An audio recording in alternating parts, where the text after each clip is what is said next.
Australia के खिलाफ 3 test matches की सीरीज खेलने के लिए पाकिस्तान क्रिकेट टीम इस वक्त ऑस्ट्रेलिया के अंदर मौजूद है और पाकिस्तान टीम का ऑस्ट्रेलिया पहुंचते ही जिस तरह से इस्तकबाल किया गया है कि जनाब बाबर आजम जो थे वो ट्रॉलियां जो थे वो समेट रहे थे, जबकि मोहम्मद रिजवान जो हैं वो ट्रक के ऊपर चढ़कर जो सामान है उसको तरतीब दे रहे थे। और पाकिस्तानी क्रिकेट फैंस जो थे वो पाकिस्तान क्रिकेट बोर्ड के इस मिसमैनेजमेंट वाले रवैये के ऊपर बहुत ज्यादा नाराज थे। लेकिन अब जनाब पाकिस्तानी क्रिकेट फैंस के लिए एक बहुत बड़ी खुशखबरी है। वो स्टार प्लेयर, वो खतरनाक तरीन बॉलर जो एशिया कप के दौरान जख्मी हुआ था और जिसके हवाले से यह कहा जा रहा है कि जनाब पाकिस्तान के वर्ल्ड कप 2023 में हारने की एक रीजन यह है कि जनाब पाकिस्तान के जो प्रीमियम फास्ट बॉलर थे वो चूंकि एशिया कप में जख्मी हो गए थे, सो इसीलिए पाकिस्तान की जो बॉलिंग लाइनअप है वो उतनी खतरनाक नहीं रही थी। उनके हवाले से अपडेट जो है वो बड़ी शानदार है। एक बहुत बड़ी खुशखबरी जो है वो ऑस्ट्रेलिया के खिलाफ टेस्ट सीरीज शुरू होने से पहले ही आ चुकी है। लेकिन उसके साथ ही यह सवाल भी खड़ा हो गया कि क्या पाकिस्तान के जख्मी पेसर नसीम शाह साहब जो हैं वो दौरे ऑस्ट्रेलिया के साथ टीम को ज्वाइन करेंगे? क्या नसीम शाह को ऑस्ट्रेलिया के खिलाफ पहला नहीं तो दूसरा टेस्ट मैच जो है वो पाकिस्तान क्रिकेट बोर्ड खिलाएगा? इसके ऊपर क्या जनाब इस वक्त पाकिस्तान क्रिकेट बोर्ड के अंदर बातचीत चल रही है, ये मैंने आपके साथ शेयर करनी है। इसके अलावा नसीम शाह साहब का जो रिहैब जनाब इंग्लैंड के अंदर कंप्लीट हुआ है और अब वो पाकिस्तान आ रहे हैं, तो पाकिस्तान वापस आने से पहले ही जो उनकी ट्रेड हुई है इस्लामाबाद यूनाइटेड के साथ पाकिस्तान सुपर लीग सीजन 9 को लेकर, तो ये ट्रेड कैसे फाइनल हुई? मोहम्मद रिजवान तो हर मुमकिन कोशिश कर रहे थे कि वसीम जूनियर जो हैं वो जनाब ड्राफ्ट के अंदर जाएं और इस्लामाबाद यूनाइटेड जो है वो इब्रार और वसीम को ट्रेड ना कर सके क्वेटा ग्लैडिएटर्स के साथ, ताकि जो नसीम शाह हैं उनको जनाब हम जब ड्राफ्ट होगा तो प्लाटीनियम पिक चूंकि पहली हमारी है तो हम नसीम शाह को पिक कर लें। तो आखिर ये जो खिचड़ी पकी है कि रातों रात जनाब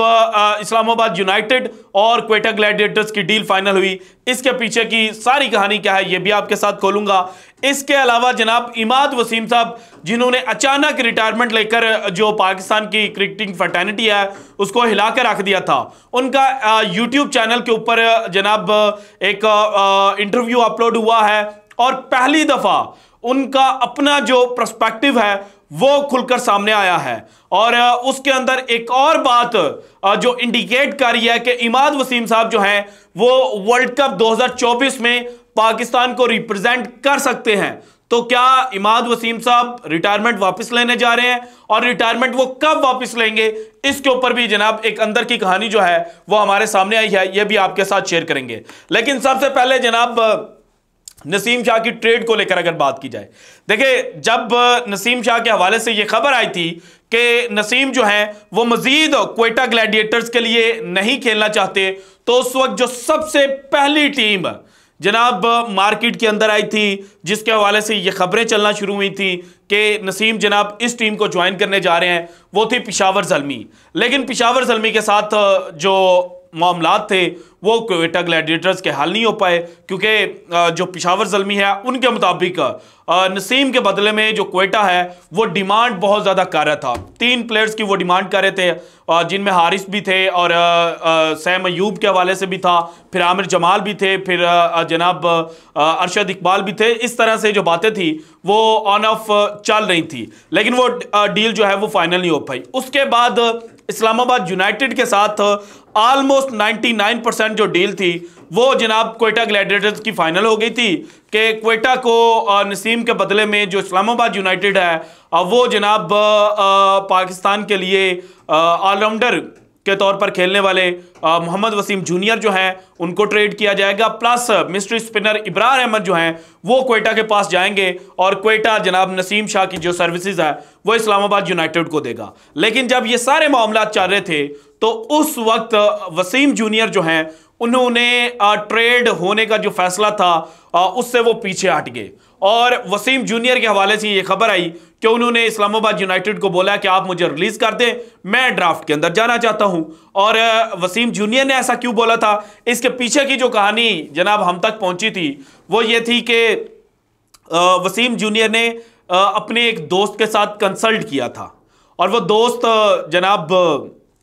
मोहम्मद रिजवान थे, विकेट कीपर बैट्समैन है पाकिस्तान के लिए। और मोहम्मद रिजवान जो है वो भी नसीम शाह को मुल्तान सुल्तान्स के अंदर लेना चाहते थे। और मुल्तान सुल्तान्स के हवाले से यह खबर सामने आई थी कि उन्होंने रिले रूसो और अब्बास अफरीदी जो है वो पेश किए थे क्वेटा ग्लैडिएटर्स को कि जनाब आप हमें नसीम शाह जो हैं वो दे दें। जहां पर एक मुल्तान सुल्तान की ऑफर थी, वहीं पर जनाब जो कराची किंग्स हैं उनकी भी क्वेटा ग्लैडिएटर्स को एक ऑफर थी कि आप इमाद वसीम और मोहम्मद आमिर दोनों ले लें, हमें नसीम शाह दे दें। लेकिन जनाब इमाद के साथ भी उस तरह से चीज़ें फाइनल नहीं हो पाई और इमाद चले गए जनाब इस्लामाबाद यूनाइटेड के अंदर, और हसन अली जो है वो इस्लामाबाद यूनाइटेड से कराची किंग्स के अंदर आ गए। तो उस वक्त यह कहा गया कि जनाब मुल्तान सुल्तान जो हैं उनके साथ जो डील है नसीम शाह की वो फाइनल हो चुकी है। मैंने भी आपके साथ ये खबर शेयर की थी। लेकिन फिर जनाब एक इंटरेस्टिंग मोड़ जो है वो इस सारी कहानी के अंदर आता है, और वो मोड़ ये था कि वसीम जूनियर जो हैं वो मान जाते हैं और वो कहते हैं कि जनाब आप मुझे ड्राफ्ट में भेजने की बजाय ट्रेड कर दें। सो जब वसीम जूनियर मान गए तो फिर जनाब कल रात जो है वो ये डिसाइड हो चुका था कि नसीम शाह जो हैं वो इस्लामाबाद यूनाइटेड के अंदर जा रहे हैं और वसीम जूनियर और इब्रार अहमद जो हैं वो जनाब क्वेटा ग्लैडिएटर्स को पीएसएल सीजन 9 के अंदर रिप्रेजेंट करेंगे। और आज सुबह ये ऑफिशियल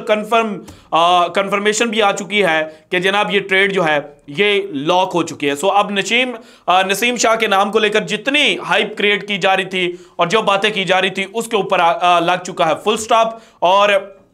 पीएसएल सीजन 9 में नसीम शाह जो हैं वो क्वेटा की बजाय जनाब इस्लामाबाद यूनाइटेड जो है उसके लिए खेलते हुए नजर आएंगे। और नसीम शाह की ये पाकिस्तान सुपर लीग में दूसरी टीम होगी, क्योंकि इससे पहले नसीम शाह जो हैं वो सिर्फ क्वेटा ग्लैडिएटर्स के लिए खेले हुए थे और अब उन्होंने खुद क्वेटा ग्लैडिएटर्स की तरफ खेलने से इनकार किया था। सो जनाब एक जानिब तो ये ट्रेड है, दूसरी जानिब पाकिस्तान ने जो पहला टेस्ट मैच खेलना है ऑस्ट्रेलिया के साथ उसका आगाज होना है 14 दिसंबर को, और जनाब 18 दिसंबर तक ये टेस्ट मैच जो है ये चलेगा। पर्थ के अंदर ये मैच खेला जाना है। और अब ये खबर सामने आई है कि नसीम शाह जिनका यूके के अंदर इंग्लैंड के अंदर रिहैब चल रहा था वो कंप्लीट हो चुका है और नसीम शाह अब पाकिस्तान वापस आ रहे हैं। सो क्रिकेट शायकीन जो हैं वो भी किसी हद तक ये डिमांड कर रहे हैं कि पाकिस्तान चूंकि हारिस रऊफ के साथ जाना चाह रहा था ऑस्ट्रेलिया टूर पर, लेकिन हारिस रऊफ जो है उन्होंने लास्ट मोमेंट पर जनाब विड्रा जो है वो अपना नाम कर लिया था। सो अब नसीम शाह जो हैं वो हारिस रऊफ की कमी को पूरा कर सकते हैं। लेकिन अभी जो हम तक खबर पहुंची है उसके मुताबिक नसीम शाह को फौरन पाकिस्तान टीम के अंदर इंडक्ट नहीं किया जाएगा। उनका रिहैब तो कंप्लीट हुआ है, लेकिन यहां पर जनाब वो अपनी मैच फिटनेस जो है वो प्रूव करेंगे, उसके बाद उनको टीम के अंदर शामिल जो है वो किया जा सकता है। और कुछ सोर्सेज ये खबर दे रहे हैं कि जनाब न्यूजीलैंड के खिलाफ जो T20 सीरीज पाकिस्तान ने खेलनी है जनवरी के अंदर, उसमें किसी हद तक हो सकता है कि नसीम शाह को इंक्लूड कर लिया जाए। और कुछ जो सोर्सेज हैं वो ये भी खबर दे रहे हैं कि पाकिस्तान टीम चूंकि पाकिस्तान क्रिकेट बोर्ड जो है वो वर्ल्ड कप 2024 का सोच रहा है जो यूएसए और वेस्ट इंडीज के अंदर होना है। सो उस चीज को मद्देनजर रखते हुए नसीम शाह जो हैं उनको एक बायलैटरल सीरीज के अंदर शायद उस तरह से चांस ना दिया जाए जब तक कि वो 100% अपनी फिटनेस जो है वो शो नहीं कर लेते। सो जनाब नसीम शाह की फिल फॉर जो पाकिस्तान क्रिकेट टीम के अंदर वापसी है ना वो अभी मुमकिन नहीं है, और नसीम शाह और उनके जो लवर्स हैं उनको भी मजीद इंतजार जो है वो करना पड़ेगा। और मे भी किसी हद तक नसीम शाह जो है वो जनवरी के अंदर जो न्यूजीलैंड के खिलाफ सीरीज खेली जानी है उसमें पाकिस्तान टीम को रिप्रेजेंट कर लें। और नसीम शाह की इंपॉर्टेंस का अंदाजा इस बात से लगाया जा सकता है कि पाकिस्तान के पास न्यू बॉल के बॉलर हैं शाहीन शाह अफरीदी, ओल्ड बॉल के बॉलर हैं हारिस रऊफ, लेकिन न्यू ओल्ड और दरमियान में बॉलिंग करने वाला वाहिद बॉलर है नसीम शाह, जो ऊपर से भी उतनी अच्छी बॉलिंग करता है, उतनी ही अच्छी कंट्रोल के साथ बॉलिंग करता है जितनी वो मिडल ओवर्स और बाद में डेथ के ऊपर करता है। सो शाहीन शाह अफरीदी और हारिस रऊफ को अगर कंबाइन किया जाए तो एक नसीम शाह जो है वो निकलता है। सो इसीलिए जो क्रिकेट पंडित्स हैं उनके मुताबिक ये बात की जा रही थी कि पाकिस्तान का वर्ल्ड कप 2023 हारने के पीछे नसीम शाह की जो इंजरी है वो भी जनाब एक बहुत बड़ी रीजन है। अब आते हैं जनाब इमाद वसीम को जब वर्ल्ड कप चल रहा था तो उस वक्त एक टीवी प्रोग्राम के ऊपर उनसे यह बात की गई कि अगर आप पाकिस्तान क्रिकेट टीम के कप्तान बनते हैं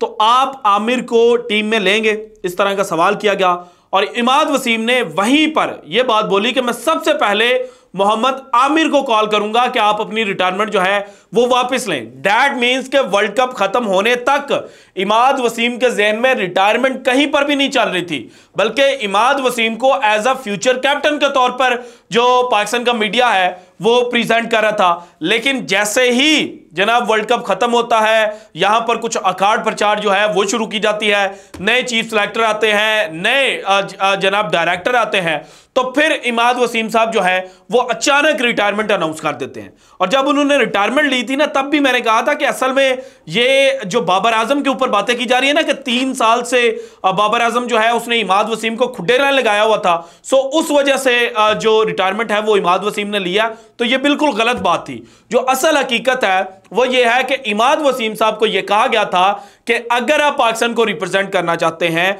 तो फिर जो डोमेस्टिक के मैचेस है और डोमेस्टिक का सेंट्रल कॉन्ट्रैक्ट है वो आपको साइन करना पड़ेगा। लेकिन इमाद वसीम को यह पता था कि अगर मैंने सेंट्रल कॉन्ट्रैक्ट जो है वो साइन कर दिया तो फिर मैं फंस जाऊंगा, फिर तो मुझे हर दफा जो पीसीबी है उसके सामने जाकर हाथ पिलाने पड़ेंगे कि जनाब मुझे एनओसी जो है वो फलानी T20 लीग के लिए दिए, फलाना T10 लीग के लिए दिए, जिस तरह से हारिस रऊफ के साथ हो रहा है। तो अगर हारिस रऊफ भी अपनी रिटायरमेंट अनाउंस कर दे तो उसको भी एनओसी नहीं चाहिए। सो इसी वजह से जनाब जो इमाद वसीम साहब है उन्होंने रिटायरमेंट ली, क्योंकि उनको पहली बात ही ये की गई थी कि अगर आप पाकिस्तान टीम में जगह बनाना चाहते हैं तो फिर डोमेस्टिक मैचेस आपको खेलने पड़ेंगे। लेकिन चूंकि इमाद का अब एज अगर देखा जाए तो ऑलमोस्ट 35 ईयर्स हो चुकी है, उनकी जो क्रिकेटिंग कैरियर है वो मैक्सिमम 2 से 3 साल का है। इसके बाद जनाब ना उनकी वो आईसाइट रहेगी, ना उनकी बॉलिंग में जनाब वो चीज़ रहेगी कि वो फॉरेन लीग्स जो हैं उनके अंदर भी जाकर खेल सकें। सो इमाद वसीम ने 2 से 3 साल जो अपने क्रिकेट के हैं इसको ज़ाया करने की बजाय इन्होंने सोचा कि मैं जो लीग्स हैं उनके अंदर पार्टिसिपेट करता हूं, क्योंकि लीग्स के अंदर आपको अच्छी खासी अमाउंट जो है वो मिलती है। डोमेस्टिक का मैच खेलेंगे, जिस नेशनल T20 कप की जो जनाब जीतने वाले टीम को रकम मिली है वही 50 लाख है, तो उसके अंदर जनाब जो प्लेयर है वो क्या कर सकता है। सो प्लेयर ने अपने बारे में सोचा। सो अब जो इंटरव्यू में उन्होंने बात की ना कि मे बी कल को कुछ भी हो सकता है, सो ये क्लियर इंडिकेशन था कि इमाद वसीम की पाकिस्तान क्रिकेट टीम के अंदर वापसी हो सकती है, वो रिटायरमेंट अपनी वापस ले सकते हैं। इसके ऊपर कुछ दिन पहले मैं एक जगह पर पढ़ रहा था, वहां पर मेरे सामने चीज़ आई और मैंने बाद में इसको कंफर्म भी किया। तो जो चीज़ मुझे बताई गई वो ये थी कि इमाद वसीम के जो रिलेशंस हैं वो शकील शेख साहब के साथ बड़े अच्छे हैं। सो ये जो करंट सारी मैनेजमेंट बैठी हुई है ना, ये हो सकता है 4 फरवरी को घर चली जाए। अगर 8 फरवरी को पाकिस्तान में इलेक्शन हो जाते हैं और जिस तरह से एक पूरी हाइप क्रिएट की जा रही है कि जनाब नवाज शरीफ साहब जो हैं वो इलेक्शन जीत जाएंगे, हालांकि पॉलिटिक्स में चीज़ें कुछ और हैं, लेकिन एक जो चीज़ हमें बताई जा रही है वो यही है ना कि नवाज शरीफ साहब जो हैं वो पाकिस्तान के नेक्स्ट वज़ीर आज़म होंगे। तो जब नवाज शरीफ साहब वज़ीर आज़म होंगे तो फिर नजम सेठी साहब चेयरमैन पीसीबी बन जाएंगे। जब नजम सेठी साहब चेयरमैन पीसीबी बन जाएंगे तो तब शकील शेख साहब जो हैं उनकी पाकिस्तान क्रिकेट बोर्ड के अंदर दोबारा से एंट्री हो जाएगी, और शकील शेख साहब की जब एंट्री होगी तो फिर जनाब इमाद वसीम साहब जो हैं उनकी भी रिटायरमेंट वापस लेने की जो अनाउंसमेंट है वो हो जाएगी। और फिर जनाब पाकिस्तान को इमाद वसीम साहब जो हैं वो T20 वर्ल्ड कप में भी रिप्रेजेंट करते हुए नजर आ सकते हैं। उससे पहले पाकिस्तान ने इंग्लैंड, आयरलैंड का भी दौरा करना है, वहां पर भी जनाब पाकिस्तान को इमाद वसीम साहब जो हैं वो रिप्रेजेंट कर सकते हैं। और T20 के अंदर इमाद वसीम कोई बुरा नाम नहीं है, बड़ा अच्छा नाम है। और इमाद वसीम जैसे प्लेयर की T20 टीम में पाकिस्तान को अशद ज़रूरत है, जो दरमियान में 2-3 ओवर भी डाल ले, और अगर थोड़ी सी बॉल फंस रही हो तो वहाँ पर 4 ओवर पूरे भी डाल सकता है। और प्लस बैटिंग के अंदर नीचे आकर जनाब अच्छे स्ट्राइक रेट के साथ जो बैटिंग है वो करे। और कैरिबियन सरजमीन पर जो CPL इन्होंने इमाद वसीम ने इस साल खेली है उसमें तो वैसे ही बड़ा अच्छा परफॉर्म जो है वो इमाद वसीम ने किया है। सो पाकिस्तान के लिए ये बेनिफिशियल है। और जनाब अगर डोमेस्टिक चल रहा है तो हो सकता है प्लेयर्स को भी प्रायोरिटी लिस्ट में पहले डोमेस्टिक रखनी चाहिए, लेकिन अगर एक नहीं खेल रहा तो जनाब आप उसको एनओसी जारी कर दें, उसको प्रेशराइज तो ना करें ना। अगर आप प्रेशराइज करेंगे जिस तरह से अभी किया जा रहा है, क्योंकि 2-3 लड़के और भी हैं जिनके हवाले से ये खबर आ रही है कि जनाब वो भी किसी वक्त अपनी जो रिटायरमेंट है वो अनाउंस कर सकते हैं। तो फिर इस तरह से पाकिस्तान जो है वो वेस्ट इंडीज़ के पैटर्न पर चला जाएगा। और जिस तरह से वेस्ट इंडीज़ जो है जनाब 2023 के वर्ल्ड कप के लिए क्वालिफाई नहीं कर पाया था, पाकिस्तान के ऊपर भी अल्लाह ना करे, लेकिन एक वक्त ऐसा आ सकता है अगर यही जो रवैया प्लेयर्स के साथ जनाब किया जा रहा है यही होता रहा, तो फिर प्लेयर्स मजबूर होंगे, वो T20 लीग्स को प्रायोरिटी देंगे और फिर पाकिस्तान के लिए कोई भी नहीं खेलेगा। और फिर पाकिस्तान क्रिकेट बोर्ड के जो करता धरता जो इस वक्त बनने की करने के लिए जनाब सारी जो जोर है वो लगा बैठते हैं, वो भी कल को कहेंगे कि जनाब ये तो यहाँ पर जाकर तो कोई फ़ायदा ही नहीं है। तो इसलिए PCB चेयरमैन बनने की भी दौड़ में जनाब कोई बड़ा जो कारोबारी शख्सियत है ना वो नहीं शामिल होगी। So this is it from today's episode. अगर आपको वीडियो पसंद आए तो लाइक कीजिएगा, ज़्यादा से ज़्यादा शेयर कीजिएगा, अपनी कीमती राय का इजहार लाजमी कीजिएगा। और अगर आपने अभी तक चैनल को सब्सक्राइब नहीं किया तो कर दें। शुक्रिया, अल्लाह हाफिज़।